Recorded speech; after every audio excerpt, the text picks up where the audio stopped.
So for my project, I did a crime scene simulation with my high school class. I had a murder mystery. A high school football coach was murdered, and there was 3 crime suspects.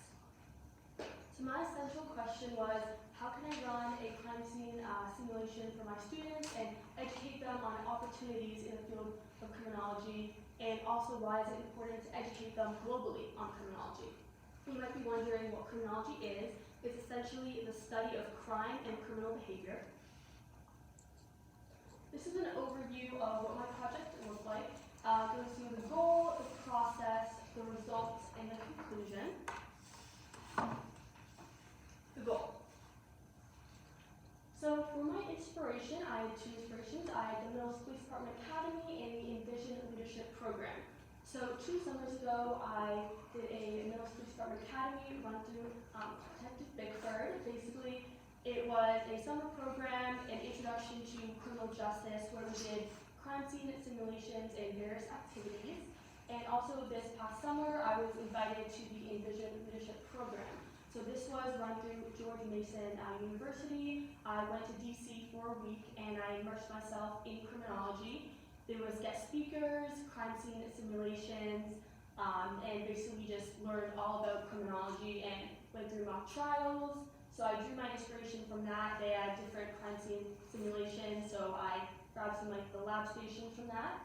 And of course, I'm majoring in criminology in college, so I figured this would be a perfect opportunity to learn more about criminology. So my plan was basically just to run through a crime scene simulation with my high school class while also educating them about the importance of criminology and just get a true message across. So since I'm in Global Scholars, it is basically for students who apply an international lens to their education by studying world languages and taking globally focused courses while also completing a global capstone project. And they exhibit intellectual intelligence, curiosity, contributions to the community, and academic excellence and global awareness.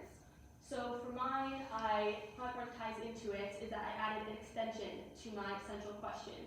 I informed them about the opportunities in the field of criminology and why it is important. The process.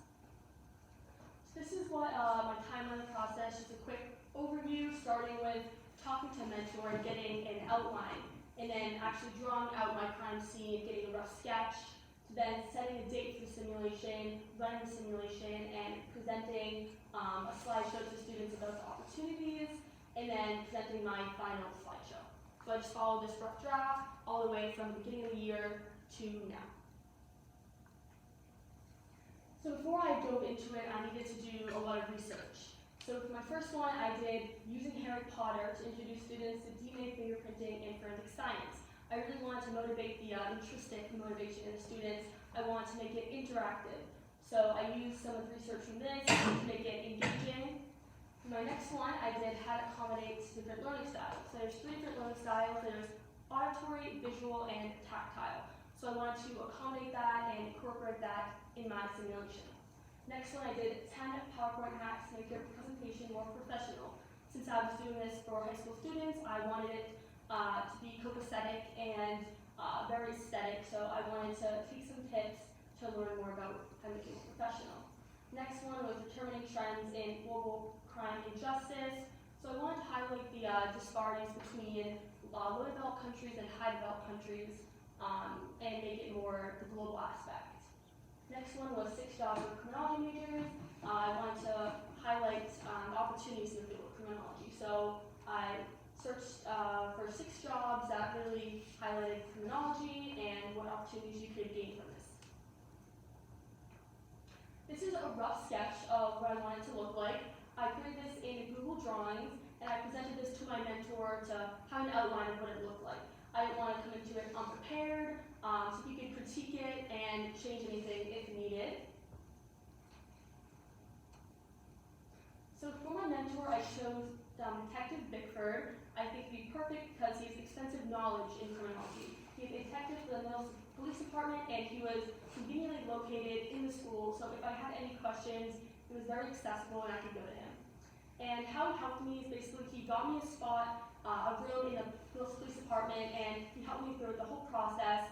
He had very insightful tips. For example, one of the suspects had more motivation than the actual killer, so he helped me change that, and if I had any questions, he was very helpful.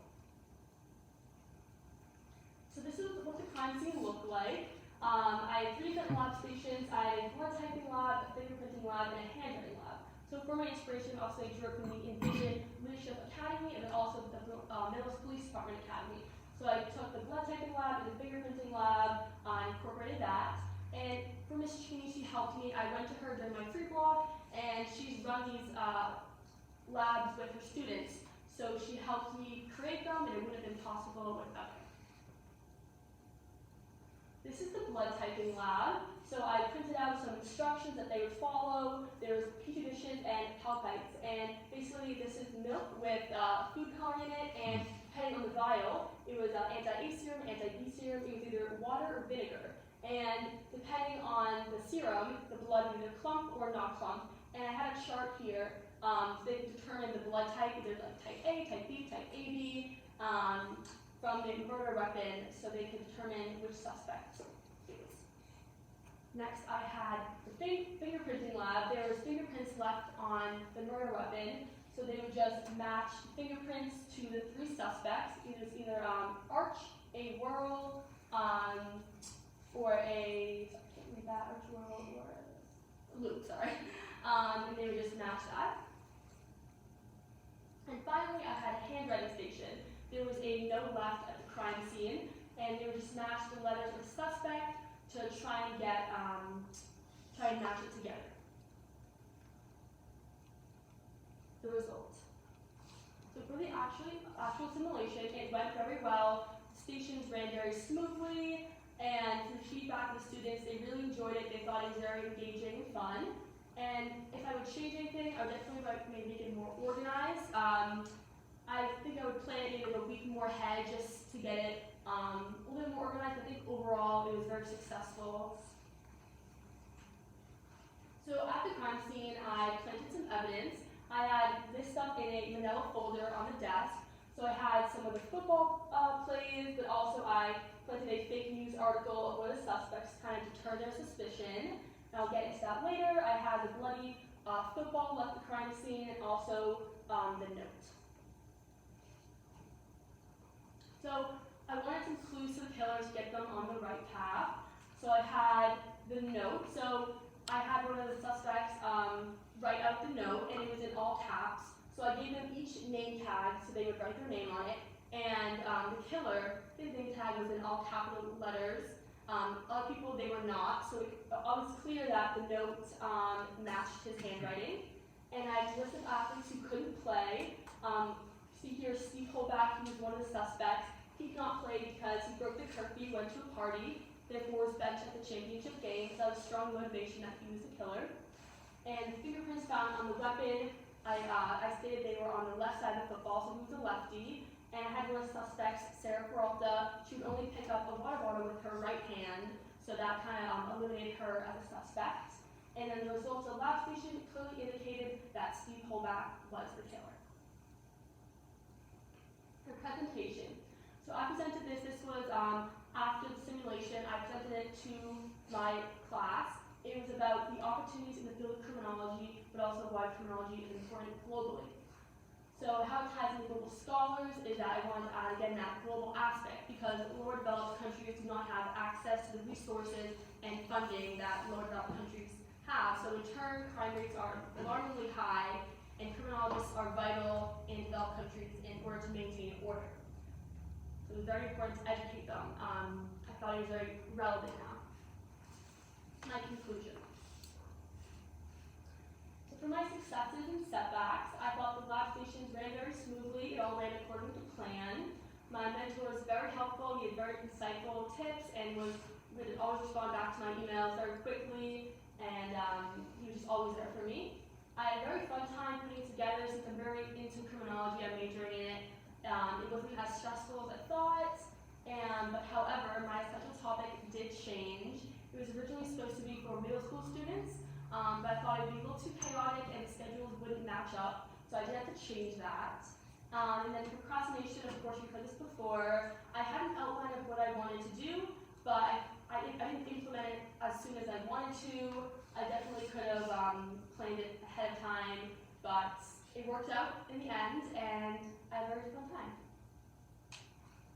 I just want to give a thanks to Detective Bickford for helping me through all this, the Mills Police Department for giving me the space to do it, Ms. Cheney, Ms. Philibrown, Mr. Panciaco, Ms. Morrill, the suspects, and my Spanish class.